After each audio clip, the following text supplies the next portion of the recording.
Thank you very much. With that, we bring in Republican Congressman Dusty Johnson of South Dakota and Republican Congressman John Moolenaar of Michigan. Both serve on the House Select Committee on China. Gentlemen, thank you very much. It's good to have you with us today. Congressman Moolenaar, let me start with you.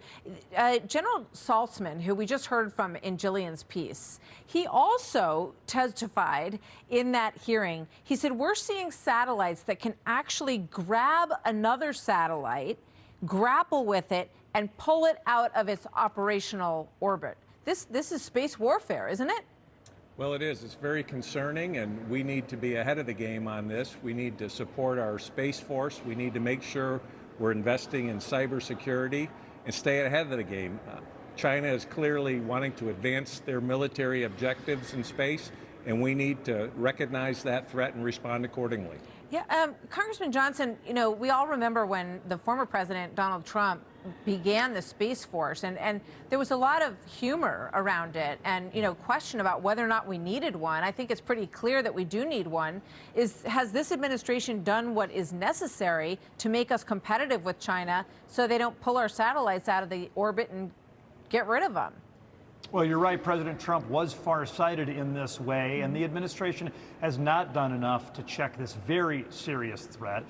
China has made it clear they want to be the masters of space by 2045, and they want to be at a position of parity with this country in just a few years.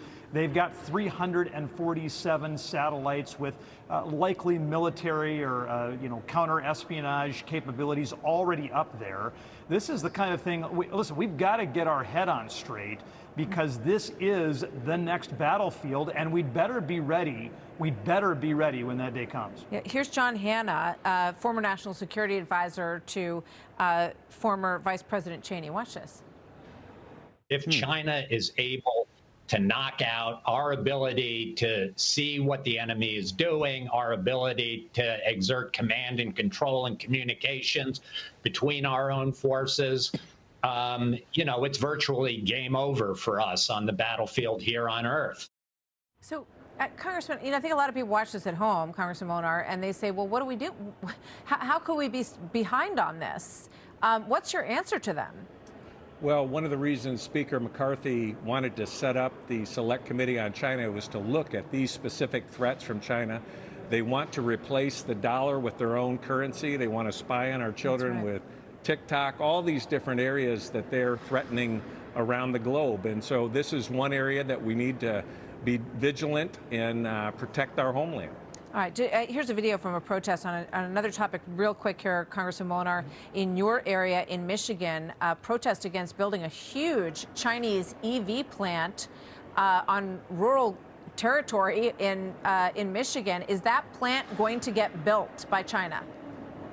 Well, it's the ownership of the company. The parent company is from China. It has ties to the Chinese Communist Party. The people in the community are speaking out, having their voices heard. The leadership in Michigan, the Democratic leadership, has put a lot of funding towards it. But our concern is we don't want any tie with the Chinese Communist Party and investments in Michigan. We don't want to see farmland purchased by China, and we want to protect our homeland in this way. Okay. Do you think you can win that battle quickly?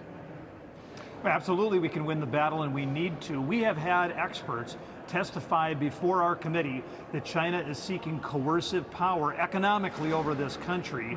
We are developing a plan on how to strategically decouple from China, and we're going to get it done. All right. Well, it seems like we need to get in front of the 8-ball on this. Thank you very much, Congressman Dusty Johnson and John Moolenaar. Good to see you both. Thank you. Thank you, Martha.